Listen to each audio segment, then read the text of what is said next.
Mes frères, la fête du corps et du sang du Christ est une fête joyeuse par excellence. Dans les mystères eucharistiques, il y a bien sûr le jeudi saint, fête de l'institution, empreint de la gravité de la passion. Tout le travail de discernement du XIIIe siècle, avec l'élaboration de la théologie de la transsubstantiation par saint Thomas d'Aquin, a été complété par les visions de la bienheureuse Julienne du Mont Cornillon, demandant au pape à ce qu'une fête en l'honneur du Saint-Sacrement soit établie pour compléter l'année liturgique. Une fête où l'Église est invitée à exprimer sa joie de vivre de l'Eucharistie. Alors cette année, même si nous avons encore quelques règles sanitaires contraignantes, comment ne pas exprimer cette joie alors que nous avons été privés de ce rassemblement dominical pendant presque 2 mois. Et nombre d'entre vous ont exprimé le désir et l'impatience qu'ils avaient de pouvoir communier tout en étant privés. D'autres aujourd'hui reconnaissent que finalement, ils ont vécu assez paisiblement ce temps de privation. Il est difficile de mettre des mots sur les choses. De quoi avons-nous été privés? Qu'est-ce qui nous a manqué? Qu'est-ce qui nous a fait défaut? À ma connaissance, personne n'est mort de faim dans la paroisse, en tout cas pas pour ne pas avoir communié. Alors, où est la privation? Eh bien, dans l'Eucharistie, nous découvrons une richesse extraordinaire.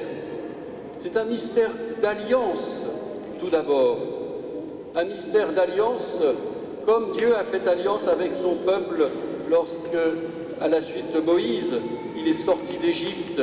Et dans le désert, Dieu scelle cette alliance dans le sang de la victime expiatoire, enfin de la victime dans le sang de l'agneau. C'est la première alliance.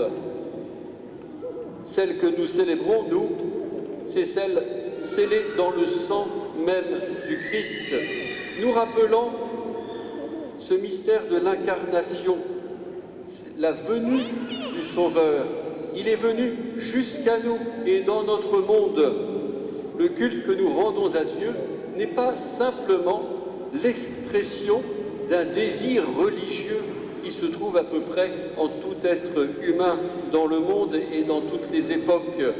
Mais il s'agit au contraire de célébrer un événement historique et fondateur. À la suite de toute l'histoire du peuple élu, le Christ vient sceller par son sang cette alliance universelle. Ainsi, la célébration eucharistique est l'occasion d'une mémoire, pas simplement se souvenir, ce n'est pas un cours d'histoire comme on se souvient de Marignan en 1515 ou d'Austerlitz en 1801 ou 2, je ne sais plus.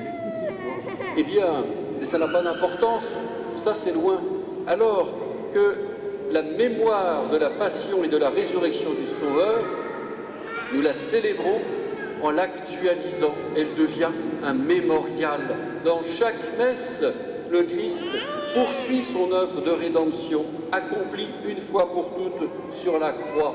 Il nous associe à ce mystère où il se donne, où il nous donne la présence de Dieu, il nous unit à lui en nous rachetant de nos péchés. Voilà la structure du mémorial. Alors cela nous a manqué parce qu'il ne s'agit pas simplement d'une connaissance intellectuelle, mais il s'agit véritablement d'un acte liturgique que nous donnons à voir lorsque nous constituons l'Assemblée de Dieu, le corps du Christ. Donc l'Eucharistie est une alliance et on ne peut pas tellement la vivre chacun cloisonné chez soi. L'Eucharistie est aussi une actualisation de ce mystère de la passion et de la rédemption. Alors nous devenons, comme Saint Jean et la Vierge Marie, au pied de la croix, les témoins de ce don, les témoins de cette action par laquelle Dieu vient nous sauver, nous libérer du péché originel et nous apporte le salut.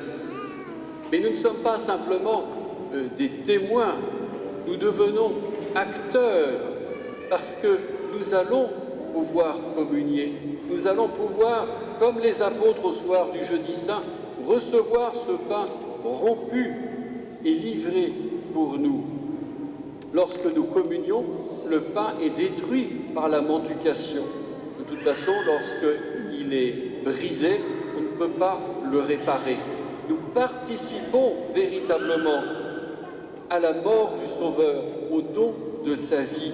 Il faut que cela aussi ait un retentissement dans notre vie.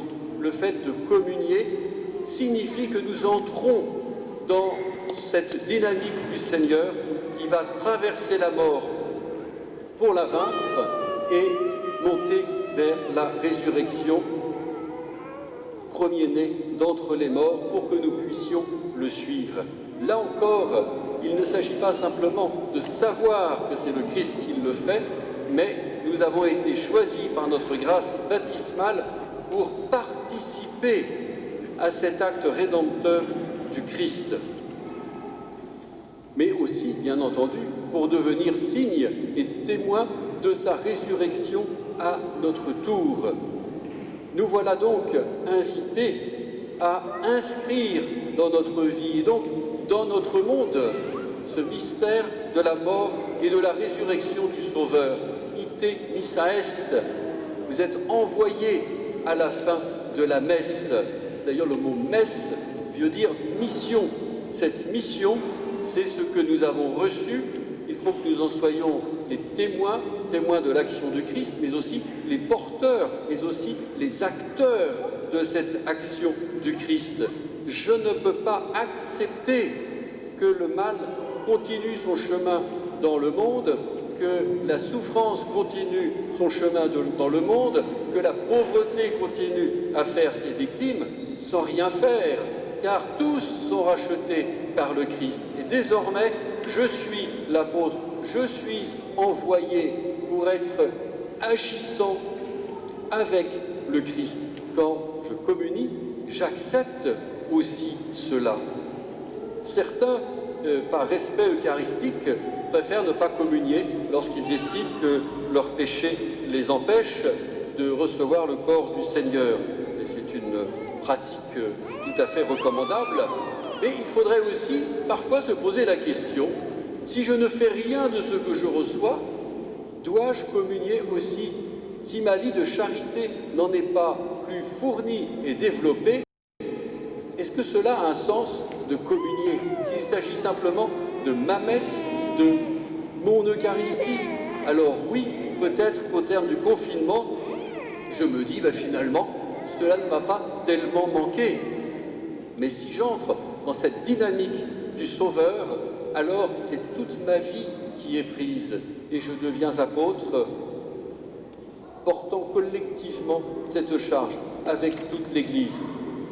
Alors oui, mes frères, cette fête du corps et du sang du Christ, nous ne pouvons pas, vu les conditions actuelles, lui donner tout le faste que nous aurions voulu, toute la manifestation publique que nous aurions souhaité, mais soyons quand même profondément porteurs de cette joie et annonciateurs de cette présence du Sauveur pour nous, au milieu de nous, et qui nous envoie.